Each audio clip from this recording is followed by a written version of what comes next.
Hi there, my name is Joshua Karan. This presentation is about the ethics of privacy.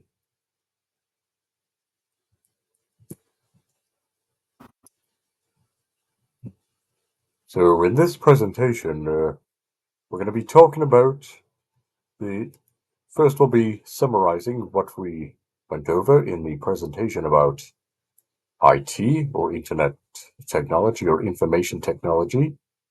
We're then going to be going over the general privacy issues.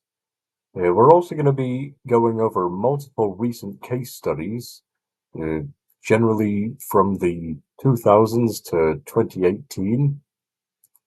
We're also going to be going over the common philosophical concepts and institutions that have been put into place to deal with these privacy issues and and to resolve them. We're also going to be looking on my personal outlook on on these possible solutions that the philosophical concepts and institutions put forward, and then we'll just be summarizing what we all went through. So, what we went over in the information technology or internet technology presentation is information technology is pretty much just the study in which of the way in which the internet as well as anything in relation to information, whether that's software or hardware or or privacy or anything that's related to service providers or research. That's pretty much what information technology is, uh, in summarization. So the typical privacy issues that IT typically faces. We have, first of all, businesses might use consumer scores to maximize their profit and treat certain customers unfairly. As well as that, facial recognition might be used without people's consent, leading to a loss of anonymity.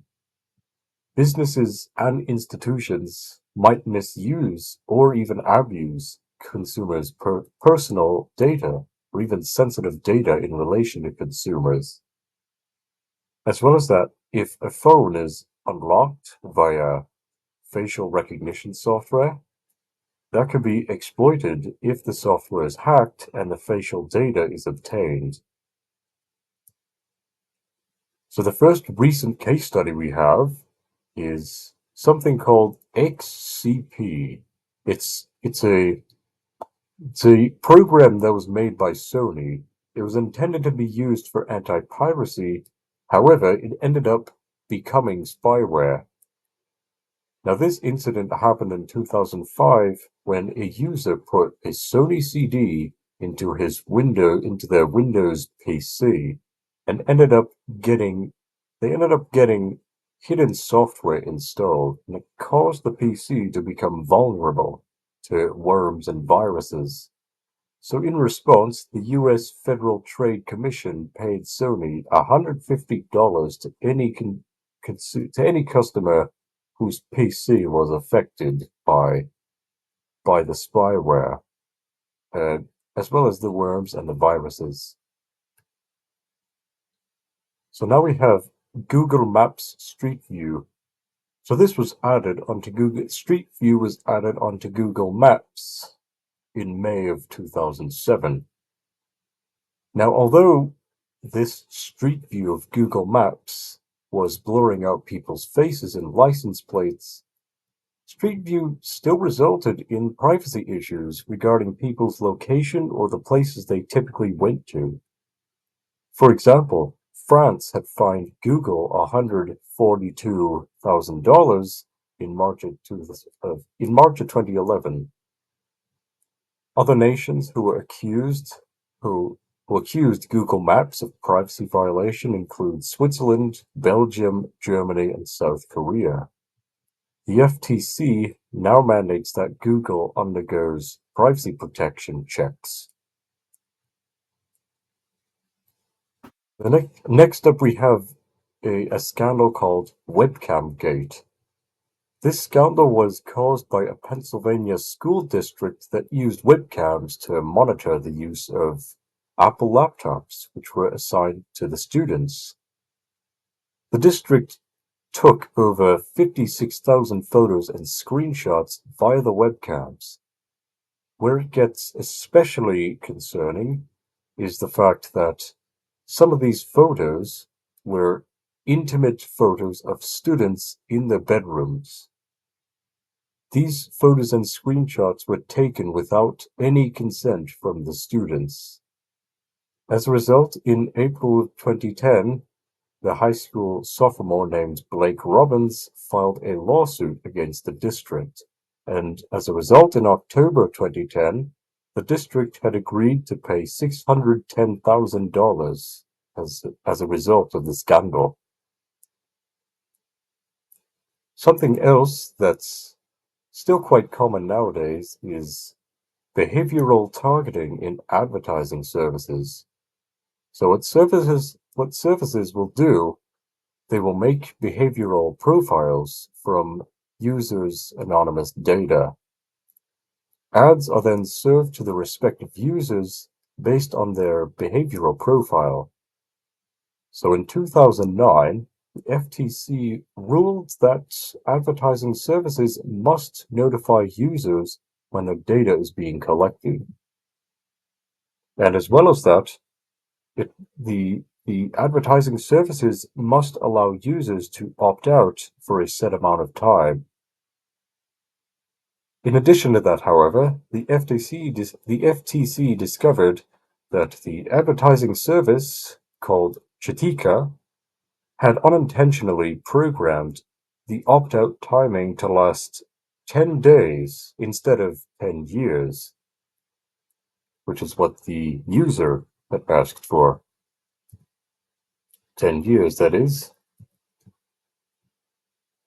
So this case study was resulted in quite the expensive fine. It involved Disney violating the Children's Online Privacy Protection Act. So Disney's Playdom Incorporated gathered and shared personal information of hundreds of thousands of children without parental consent. This involved what Playdom did was it posted children's full names, locations, ages, and even email addresses, all out there on the internet for everyone to see.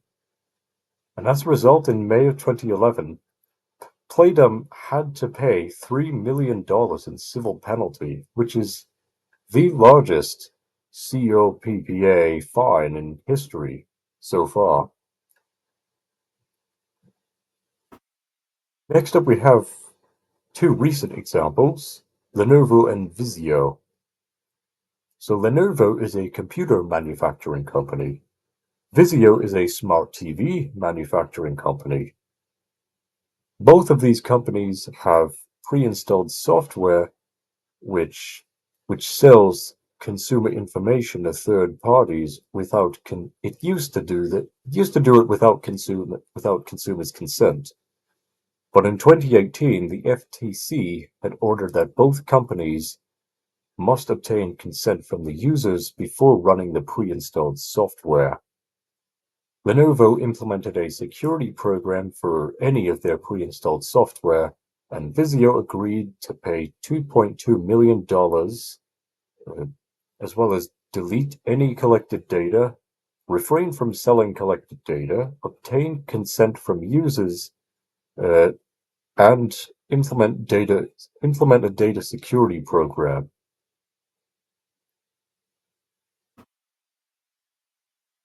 So next we have Imp Media Incorporated. This ran the website of myx.com. The website allowed people to post intimate photos and personal information of their victims without their consent. This personal information included names, addresses, phone numbers, and social media accounts. The website charged victims $499 to $2,800 if they wanted their information removed. Now, on June 15th, 2018, the FTC had shut down the website entirely, and as well as that, the FTC had prohibited anyone from posting intimate photos and personal information of others without their consent. As well as that, the FTC had ordered the offenders to pay more than $2 million for what they did to the victims. So you might have noticed the common themes throughout each of these case studies. First of all, we have Viccio's idea of values for law enforcement. These include prudence, trust, courage, intellectual honesty, justice, responsibility, and the idea that one must not purely rely on self-interest. As well as that, you also have the 6 pillars of character in the Center for American and International Law. These include trustworthiness, respect, responsibility, justice, caring, and citizenship. As well as that, you also have John Rawls' theory of justice. So in this theory, the principles of justice are founded in a social contract, and as well as that, as well as we've seen with the recent case studies, the FTC charges anyone who tries to take away others' right to autonomy or anonymity. So my personal outlook on these solutions, which were put forward by especially the FTC.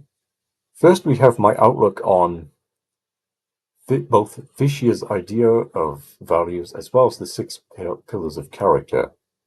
So it's very useful when analyzing intellectual property without purely favoring one's own interests.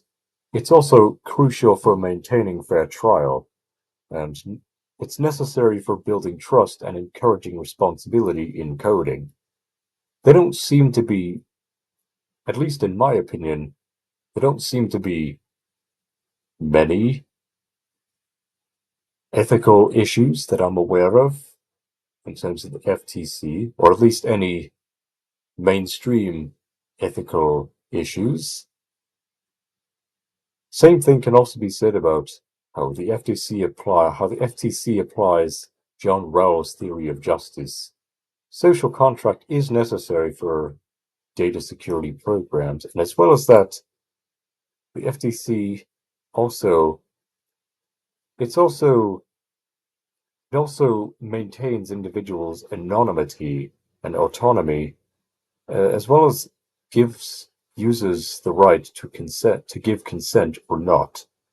I think the FTC does a pretty good job at applying both of these ideas ethically as well. That is just my personal opinion, though. So what we talked about was that privacy is a central issue of IT due to businesses and institutions often misusing and abusing users' personal data. And it isn't just businesses and institutions abusing this personal data, but privacy violations can also happen unintentionally with unintended programming results.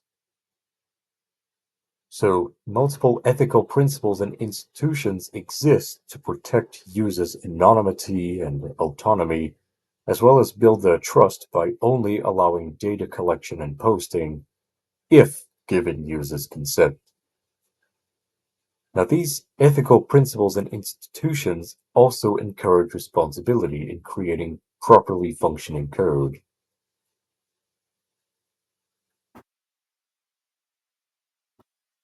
So that's all for this presentation. Thank you all very much. Thank you all very much for